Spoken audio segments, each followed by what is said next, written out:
My mother's text lit up my screen with 5 words that cut deeper than any silence. "Don't bother coming, idiot." In that moment, I wasn't her daughter anymore. I was disposable. I'm Antoinette Graves, and this is the story of how one message shattered everything I thought I knew about family. The office lights flicked off behind me as I pushed through the glass doors into the Boston night. Holiday lights dangled across the street, glowing against the wet pavement where crowds shuffled past with bags of pies and turkeys. I hugged my damp coat closer, calculating how much I had left at home. A packet of instant noodles, nothing more. Laughter spilled from my coworkers as they headed off to family dinners, their voices still echoing in my ears as I stepped into the drizzle. My phone buzzed. One line glared back at me. No call, no explanation, just 5 words, stripped of warmth and sharper than the wind. "Don't bother showing up for Thanksgiving, idiot!" I froze under the neon glow of a bar sign, water dripping from my hair, staring at the message until the letters blurred. The word idiot burned, as if it had been waiting all along to cut me open. My throat tightened. I couldn't tell if it was the rain soaking me through or the way my chest caved in. Almost on instinct, I opened the family group chat. Names scrolled past like a guest list to a party I was paying for, but never invited to. Mine was missing. Jordan, the cousin who never missed a chance to remind me of my place. Typed in, "Better without her."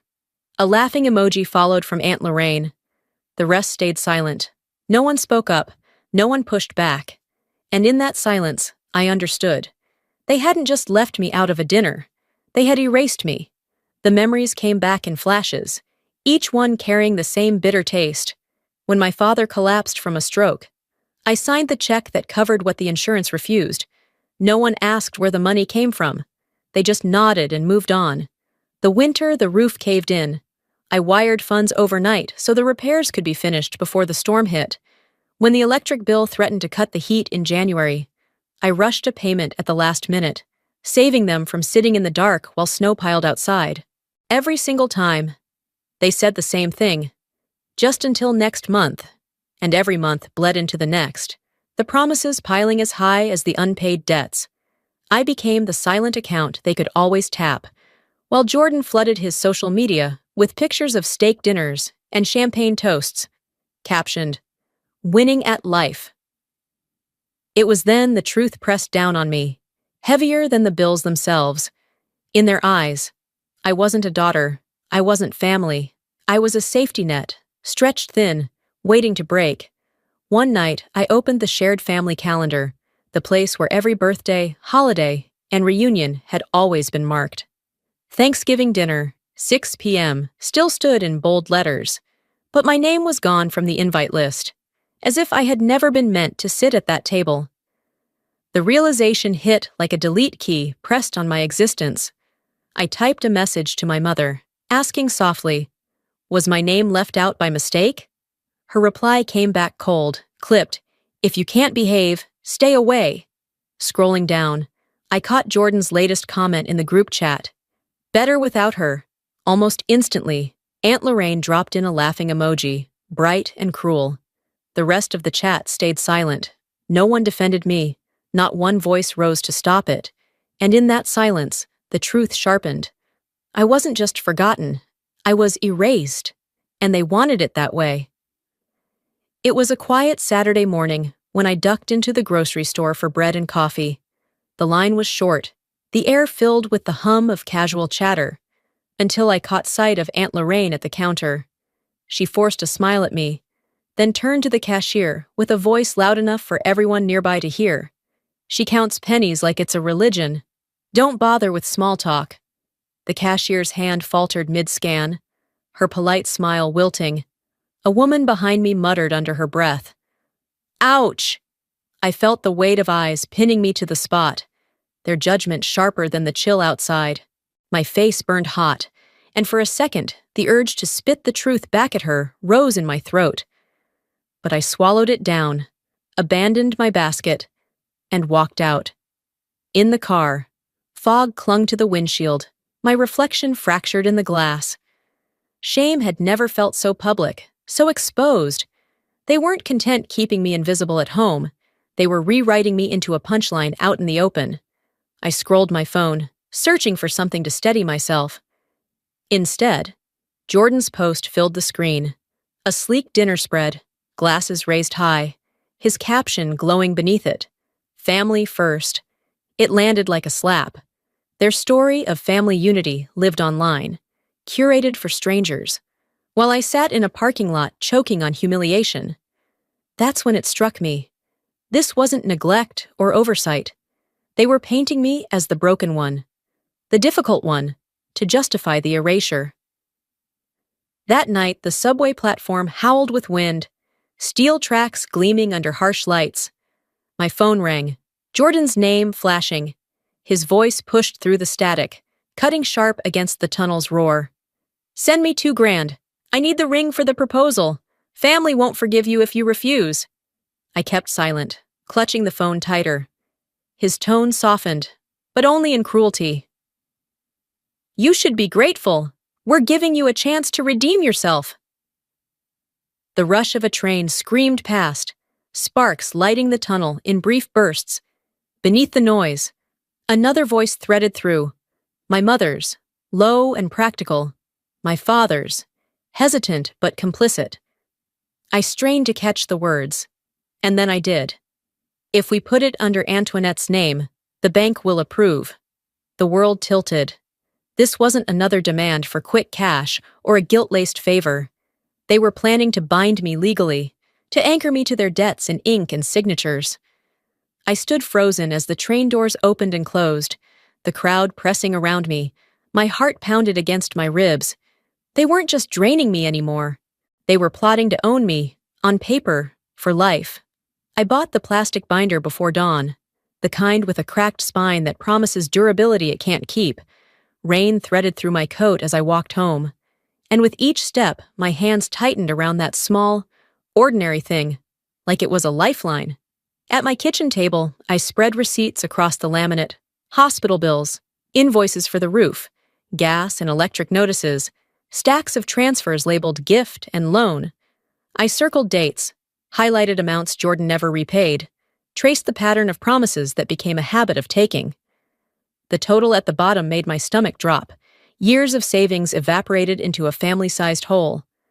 I felt equal parts betrayed and liberated. I slid the pages into the binder and went to see Howard. In the cafe's warm light, I slid the binder across to him.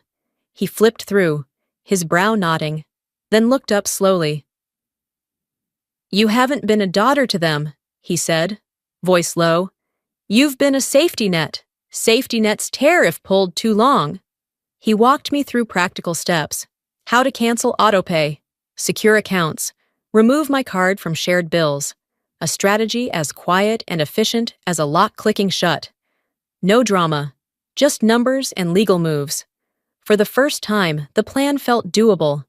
Black Friday came like any other shopping holiday. But I was at home. Screen glow painting my face.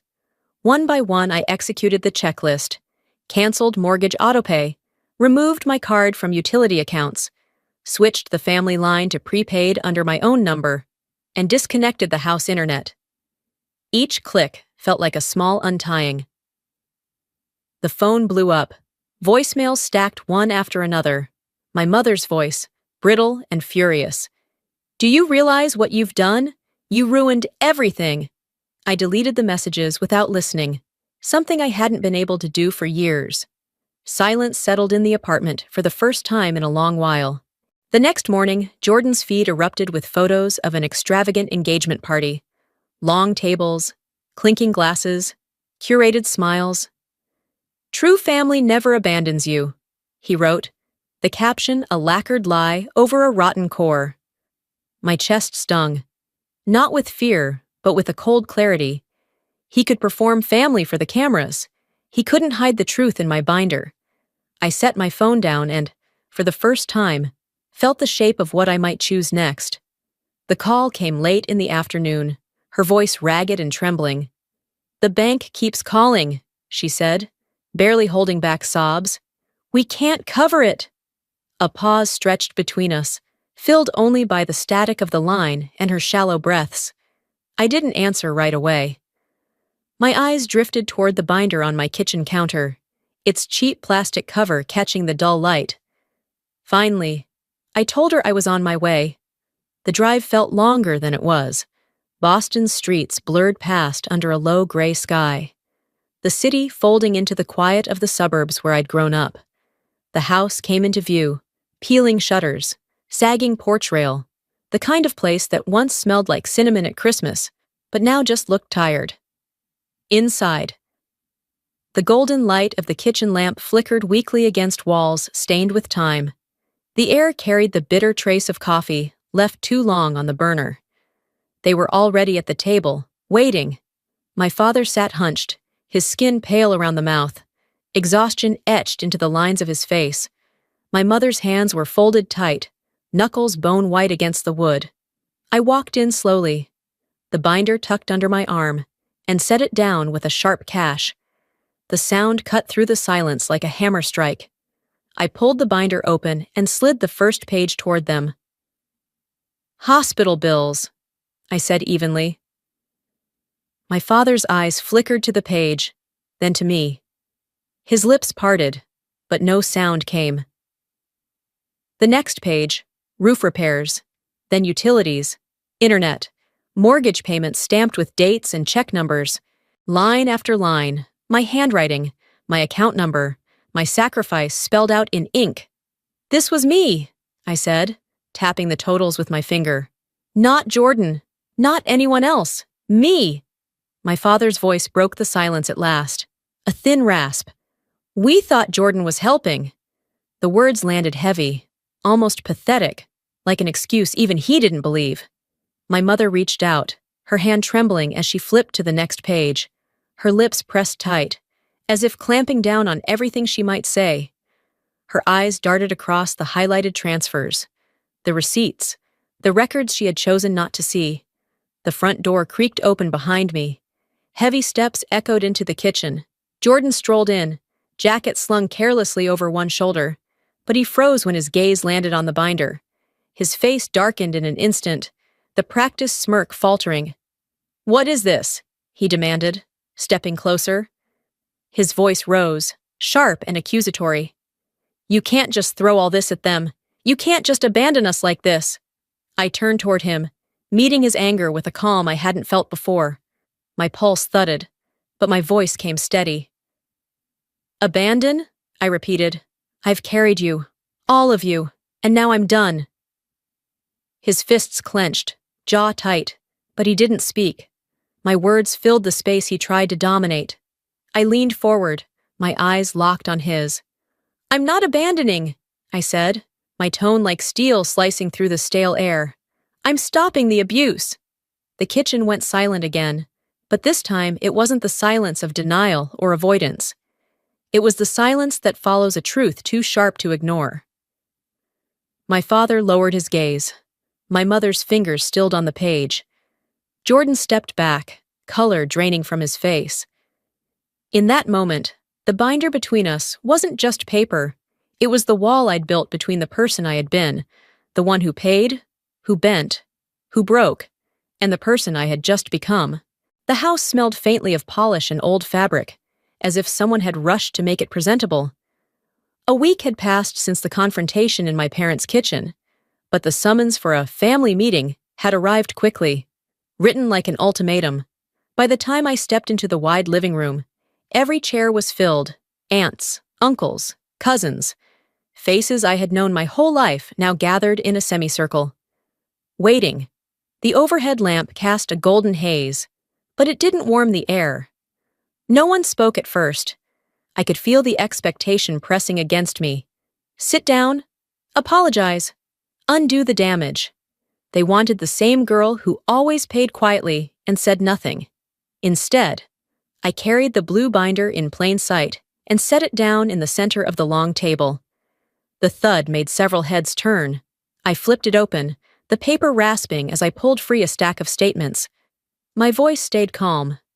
"You all should see this." The first murmur came sharp and dismissive. An uncle on my mother's side leaned back in his chair and scoffed. She's making drama again. The words pricked at me, but I had heard them too many times to flinch now. I slid the first packet across the polished wood. The stamped logos of the bank gleamed at the top of each page. Transfer after transfer, account numbers, cleared checks. I didn't embellish, didn't explain. The documents spoke for themselves. As the sheets landed in front of them, the room's chatter faltered. My father shifted uneasily. My mother's hands stayed locked in her lap, her gaze fixed low, as though she could will herself invisible. I placed another pile down, mortgage payments that weren't theirs, prescriptions that had never been reimbursed, the roof repair that Jordan bragged about, organizing. My finger tapped the highlighted lines. Every dollar here came from me. The air thickened. Jordan, who had lounged in his chair with arms crossed, suddenly leaned forward. His face was flushed, a bead of sweat crawling at his temple. He opened his mouth, but nothing came. His jaw clenched, his bravado collapsing under the ink and numbers staring back at him. An aunt shifted uncomfortably, whispering to the cousin beside her. Another uncle cleared his throat, but no words followed. The pile of papers spread across the table like an accusation no one could outrun. My mother still hadn't looked up, her nails dug into her palms, knuckles pale against her skirt. She traced the edge of the tablecloth instead of meeting my eyes. For the first time, I understood. Her silence wasn't strength, it was fear of being exposed. I let the silence grow heavy, stretching long enough for the weight of every receipt, every ignored sacrifice, to sink in. Then I stood. My chair scraped back, the sound sharp and final. "I'm not your provider," I said, my voice carrying across the room. "I'm your daughter. If that's not enough, I'll walk away." The words landed like a stone dropped into still water, rippling through the gathered crowd. My uncle, who had dismissed me earlier, stared at the documents in front of him, his face gone pale. A cousin avoided my eyes, her phone suddenly more interesting. Jordan shoved back his chair so hard it screeched against the floor. His breath came hard, his fury naked. Without a word, he stormed toward the hallway, the slam of the front door shaking the frame behind him. No one followed, no one tried to stop him. The rest of them stayed rooted in place, heads lowered, some stealing uneasy glances at me, others pretending to study the wood grain of the table. No one challenged me again, no one dared. The room, once so eager to see me fold, had become suffocating with their silence. But this time, the silence wasn't mine to carry. It belonged to them, the witnesses to a truth they could no longer deny. I gathered the binder, closed it with a snap, and tucked it under my arm. As I turned toward the door, I caught one last glimpse of my mother. Her eyes were glassy, her mouth parted as if to speak, but no words left her. She kept staring at the table, as though the proof might vanish if she looked long enough. I walked out into the night, the air cold but startlingly clean, leaving them to sit with the wreckage of their own making. The morning sun spilled gently through the blinds, painting stripes of pale gold across my small apartment. The air was crisp, the kind of cold that made the warmth of the coffee in my hands feel like an anchor. I sliced a bagel, spread the cream cheese thick, and set it on a plate. The silence around me was whole, uninterrupted. No buzzing phones, no overdue notices, no voices demanding more than I had to give. Halfway through my first sip, the phone vibrated against the counter. For a moment, my chest tightened, expecting the usual storm. But when I picked it up, there was only a single text from my mother. "I didn't realize how much you carried. I'm sorry." I stared at the words for a long time, the letters blurring slightly as my thumb hovered over the screen. A dozen replies raced through my mind. Anger, forgiveness, questions, but none of them felt right. Instead, I set the phone down, face down, and let it stay that way. I took a bite of my bagel, the crunch and warmth grounding me in the moment. Jazz played softly from the speaker, filling the room with a rhythm that felt steady, unhurried. For the first time in years, the quiet wasn't suffocating. It wasn't the silence of being erased or ignored. It was the kind of quiet that comes when a weight finally lifts. I leaned back, closed my eyes, and breathed deep. This wasn't the absence of family. It was the presence of freedom. And I realized I didn't need to buy my way into peace anymore. The silence was mine. It was enough.